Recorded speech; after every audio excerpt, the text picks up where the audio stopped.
Tá dando para me ouvir bem?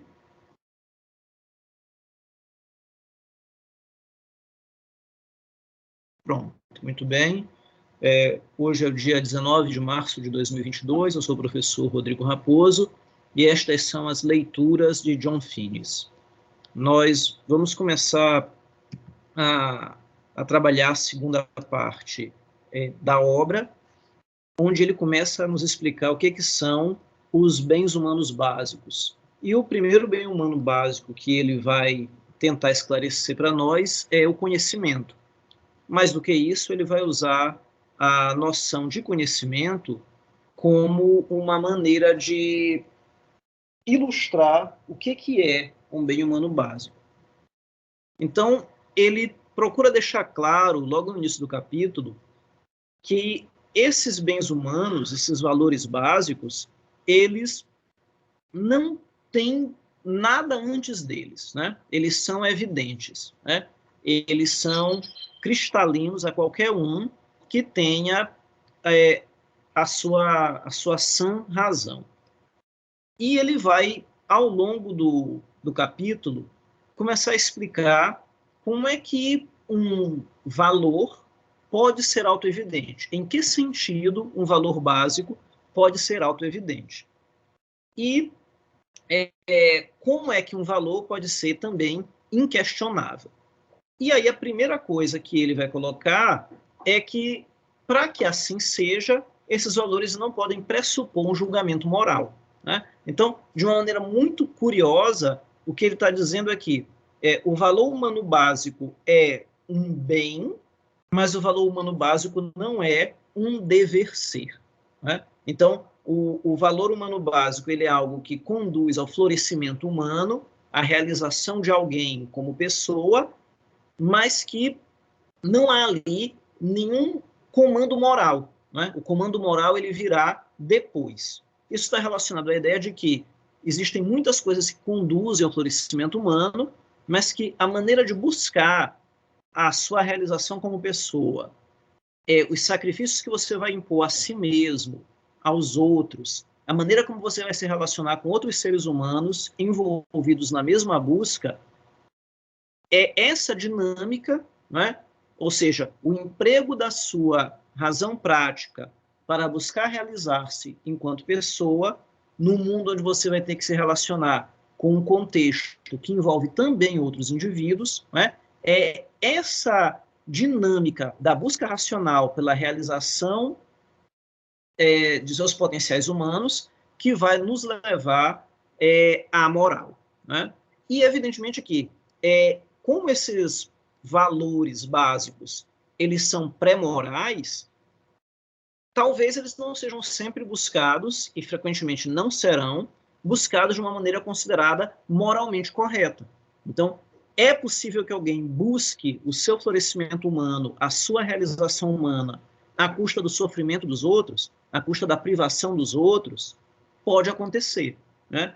Então, por conta disso, o Finnis vai dizer, olha, enquanto falamos aqui de formas do bem, enquanto falamos de valores básicos, nós estamos numa etapa anterior à moral. Ela é necessária para o julgamento moral, mas ela não é ainda o julgamento moral, né?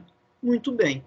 E o conhecimento é o primeiro bem humano básico que Finnis explica e é também um exemplo que se aplica a todos os demais bens humanos. Então, ele procura explicar que uma característica do conhecimento e também dos outros valores básicos é que ele é bom por si mesmo, né? Ele, evidentemente que ele pode ter a sua utilidade, você pode buscar conhecimento, amizade, né? Família, você pode procurar essas coisas como meios para atingir outros fins, mas a característica dos bens humanos básicos, a característica elementar deles é que eles podem ser perseguidos por si mesmos, né? Eles podem ser um fim em si.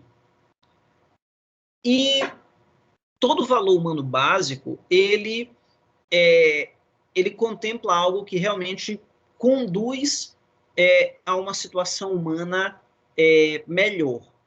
Então, no caso do conhecimento, quando se fala de conhecimento enquanto valor humano básico, ele é necessariamente um conhecimento verdadeiro, né? Então, se eu fizer uma ideia errada de alguma coisa, se eu adquirir uma informação incorreta, se eu não compreender alguma coisa, eu não tenho conhecimento, né? Então, veja, pouco importa se eu vou usar esse conhecimento para ajudar os outros ou para fazer os outros sofrerem. Isso ainda não apareceu na discussão, né? Mas não importa a minha finalidade. O conhecimento ele só vai me ser, digamos assim, útil, proveitoso, ele só vai ter esse valor de bem humano básico se ele for um conhecimento de informações verdadeiras, se os juízos corresponderem à realidade, se a apreciação que está sendo feita daquele objeto for uma apreciação que seja verdadeira, razoável, corresponda à realidade, me dê um parâmetro adequado para orientar a minha ação, me dê uma compreensão apropriada do mundo que me cerca. Bom, e ele continua então explicando, não é? Notem, todos os valores básicos, então eles vão ter essa característica de acrescentar alguma coisa que coloca o sujeito numa melhor situação, né? No caso do conhecimento, nós estamos diante da busca de uma percepção, um entendimento, um julgamento real daquilo que nos cerca. Muito bem. E aí ele começa a explicar um pouco como isso funciona, né, ao longo do texto. E ele vai explicar, o ponto de partida dele é a curiosidade, ou eventualmente, às vezes, um mero interesse. E ele vai começar a colocar que, olha, conhecer alguma coisa é melhor do que não conhecer coisa nenhuma, né? E o ser humano, ele, naturalmente, ele é curioso, né? Seja uma criança, um jovem, um adulto, nós queremos saber, né?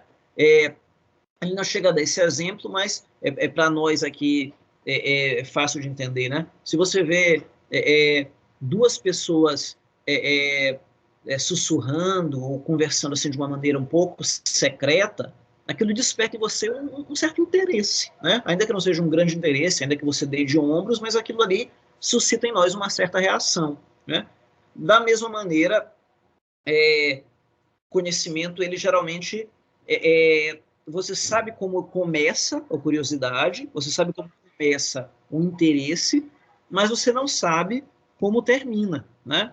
É algo interessante isso, né? O conhecimento, ele nos leva a algumas viagens, a alguns passeios que podem ser surpreendentes, né? Então, todos vocês já devem ter passado por aquele momento nosso que a gente vive na sociedade da informação, em que você vai conferir alguma coisa no Google e acaba descobrindo ou se interessando por 1000 outros assuntos, e isso às vezes até prejudica a sua pesquisa inicial, né? Porque você começou procurando alguma coisa, sei lá, você queria uma informação sobre um alimento e se ele faz bem ou mal para a sua saúde, e você acaba pegando um monte de informações sobre outros alimentos, sobre nutrição, sobre comportamentos saudáveis, né? Então, todos nós já passamos por essa situação de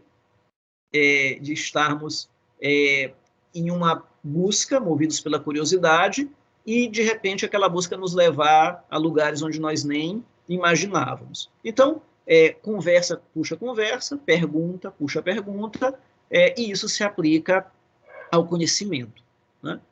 E aí o Finis vai, não é, muito gradualmente, não é, mostrando, olha, por que é bom? Não é nenhuma mágica, não é nada muito complicado, né? É uma propriedade, um caráter humano nosso, inato, querer saber das coisas, né?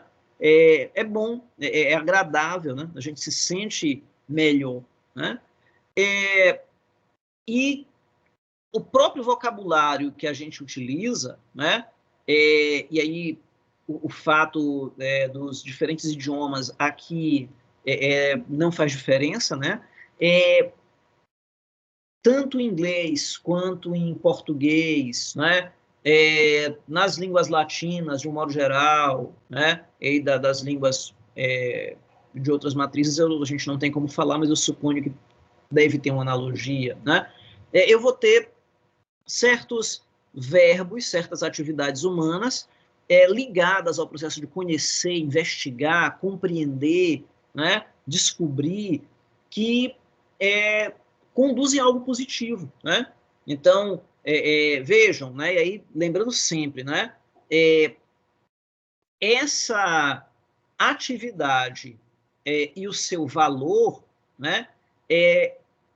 Conduzem o ser humano a estar numa situação que ele, de maneira inata, percebe que é melhor para ele, que no mínimo é agradável, é interessante, é instigante, né? E o Finis ainda não está discutindo, né, aquilo que vem depois, né? Que é o que eu vou fazer com esse conhecimento, né? Se eu vou usá-lo para o bem ou para o mal, ou se na busca desse conhecimento, se eu vou buscar esse conhecimento maltratando ou não outros indivíduos, né? Então, o que ele está dizendo é, olha, o conhecimento é uma coisa boa em si, né? É uma coisa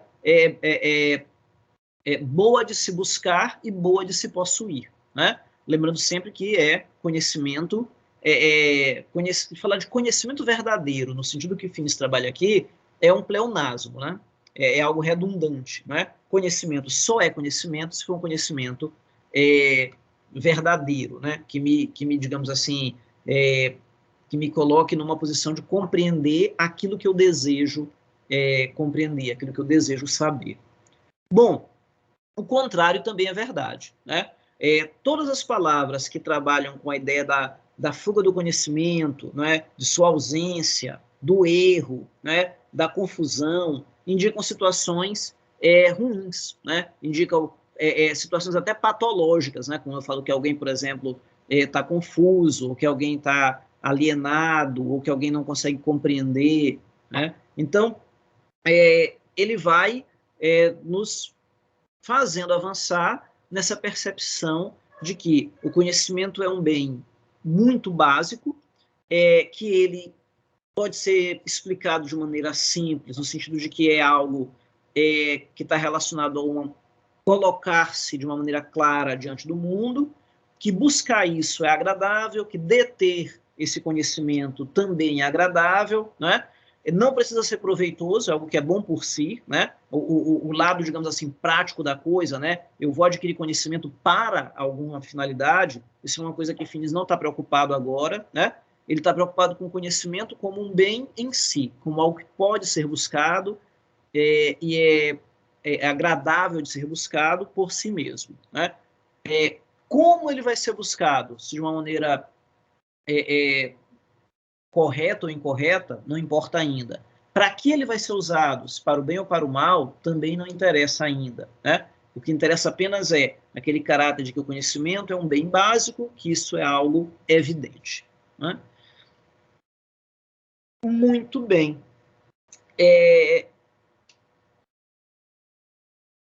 Ele propõe, então, né? Aí eu coloquei isolado aqui, ele propõe uma palavra, né? Ele propõe usar a palavra valor sempre que se falar do bem em um sentido abrangente, né? Então, existem várias maneiras pequeninas de realizar o bem, né? Vários bens, né? No sentido, por exemplo, de que eu posso escolher ler um livro, estudar um determinado tópico, me formar, conversar com alguém para obter orientações, né?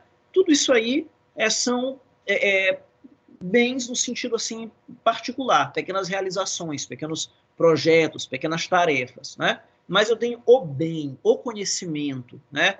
Aquilo no sentido mais amplo, né?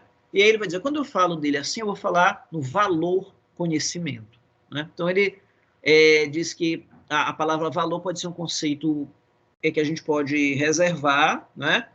Para quando a gente quiser de uma maneira mais precisa designar um determinado bem humano básico, né? Então ele vai ter o valor conhecimento, o valor amizade, né? O valor família, né? E aí quando ele falar desses bens como valores, né? Ele está tentando apresentá-los em seu sentido mais amplo, né? Muito bem. E aí, e é com que eu quero finalizar o nosso encontro hoje, né? Eu quero chegar aqui até o item 3.2.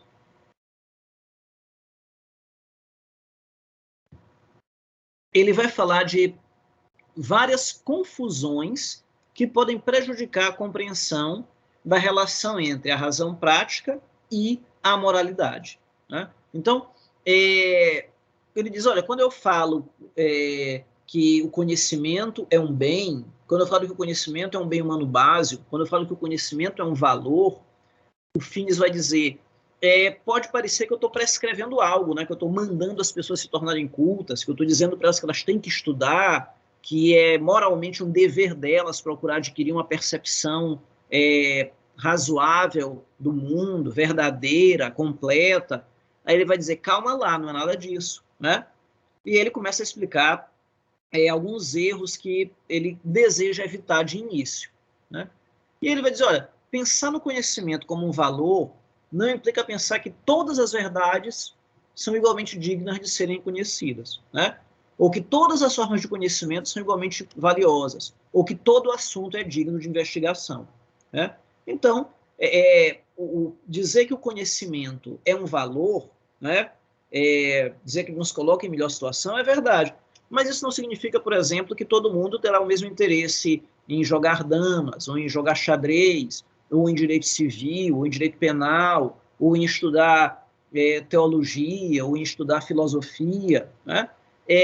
Eventualmente, saber, por exemplo, quais são, sei lá, quais são as diversas tonalidades de uma cor. É uma informação, é conhecimento?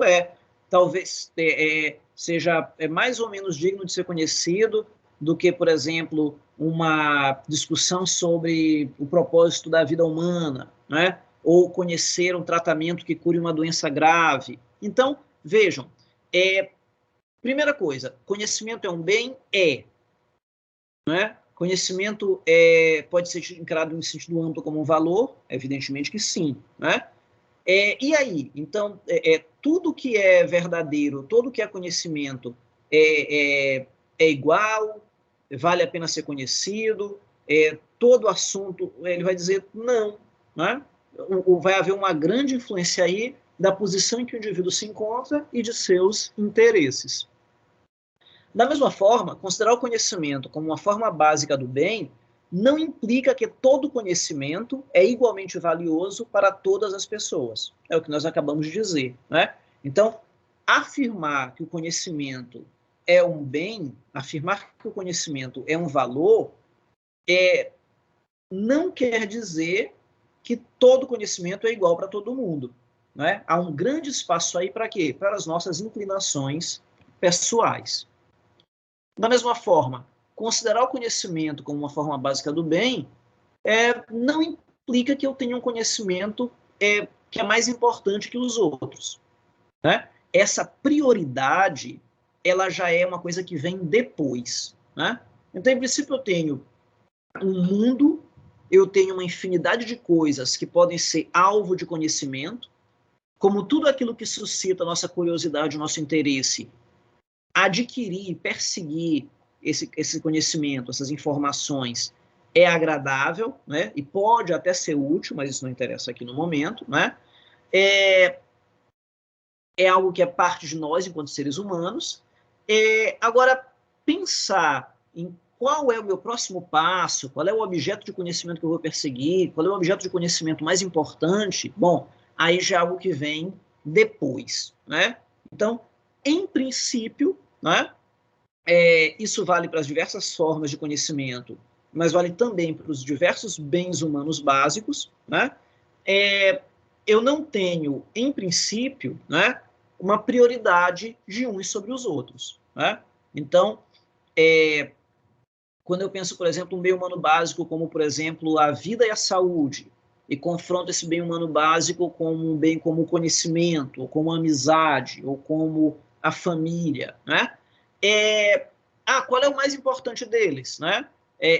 Finis vai dizer, olha, em princípio, os bens humanos básicos não têm uma hierarquia, né? E os vários objetivos e projetos de vida que podem estar vinculados a cada um desses bens também não tem uma hierarquia necessária, né? Esse escalonamento é algo que vem depois, né? Então, quando eu estou discutindo o valor humano básico, né? Quando eu estou discutindo um bem humano básico, eu ainda estou antes da discussão sobre prioridades, né? Sobre julgamentos morais, sobre o que é mais importante ou menos importante. O fato do conhecimento ser bom não significa que ele tenha de ser buscado por todos, a todo momento, em todas as circunstâncias, nem que ele seja o único bem ou o bem supremo, né? Então, coerente com o que a gente já vinha dizendo, né? Conhecer é bom? Mas todo mundo vai querer buscar conhecimento? Talvez não. Todos vão querer buscar conhecimento com a mesma intensidade? Não. Todos têm um dever moral de buscar conhecimento o tempo todo? Não, nem pensar, né? Isso não está nem em discussão aqui nesse momento, né? Então, quando ele fala conhecimento é algo que é evidentemente bom, né? É óbvio que o conhecimento é bom, e isso é inegável. Ele não está fazendo aí nenhum tipo de julgamento moral, nem está definindo nenhum tipo de prioridade quanto aos diversos tipos e formas de conhecimento. Nesta reflexão sobre a razoabilidade prática, a moralidade vem depois. Neste momento, pensar o conhecimento como um valor não é pensá-lo como um valor moral.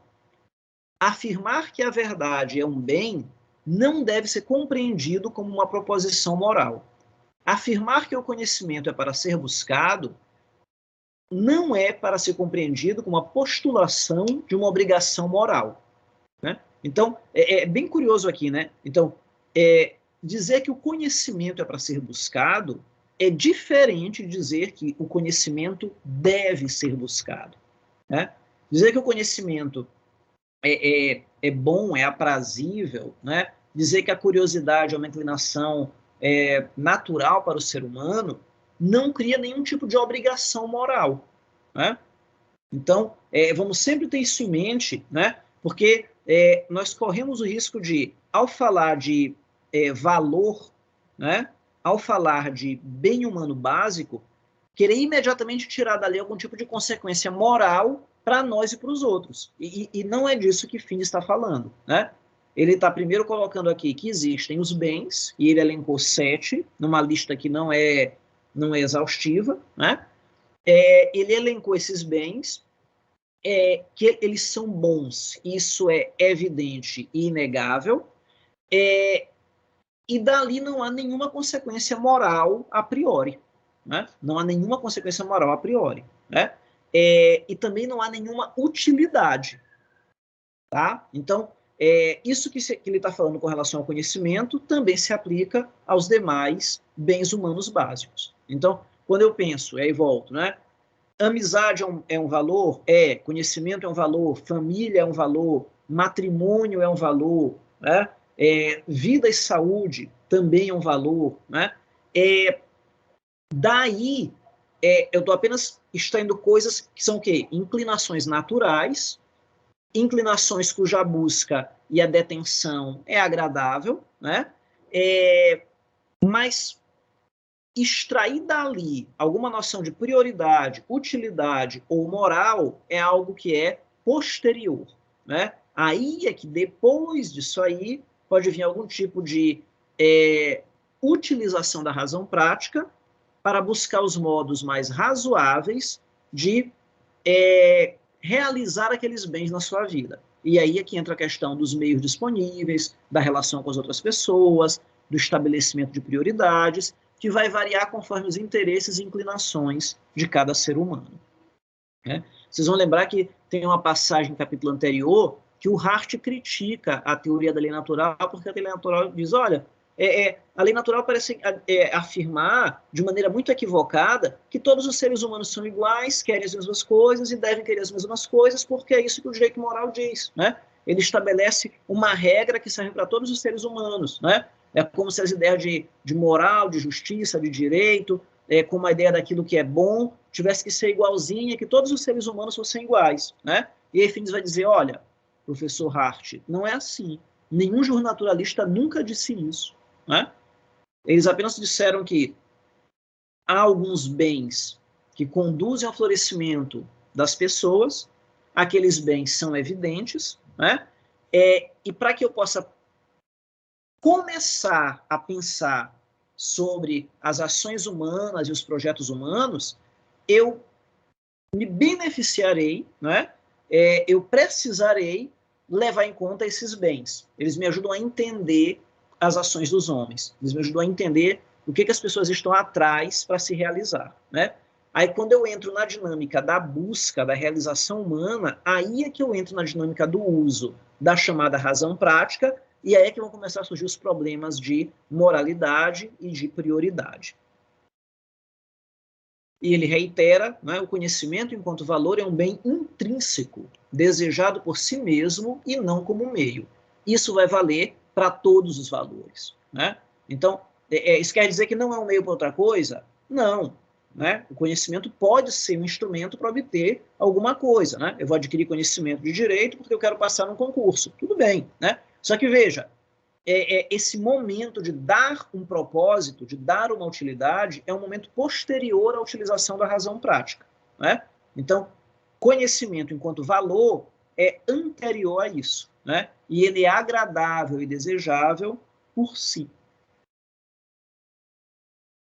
Finalmente, afirmar que o conhecimento é um valor é simplesmente afirmar que a referência à busca do conhecimento torna inteligível, embora nem sempre razoável, qualquer atividade ou compromisso necessários à sua aquisição.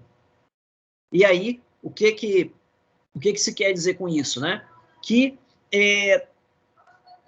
dentro das ciências sociais aplicadas, trazendo aqui para a nossa área, e tentando compreender o comportamento humano, a noção de bens humanos básicos e de razão prática, ou seja, a ideia de que existem alguns bens, algumas coisas boas que contribuem para a realização e o florescimento humano, compreender que existem essas categorias, me ajuda, enquanto cientista, enquanto pesquisador, a compreender melhor as ações humanas. Né?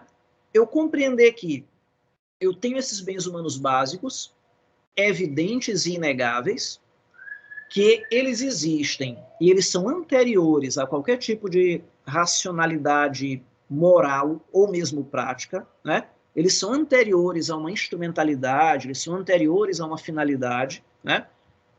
Os bens humanos básicos são simplesmente elementos agradáveis de serem perseguidos e possuídos. Tudo bem. Com a razão prática, né, o ser humano, então, vai pensar a qual projeto eu vou me dedicar. Né? Qual é a finalidade que eu desejo alcançar com isso? Que prioridades eu vou estabelecer?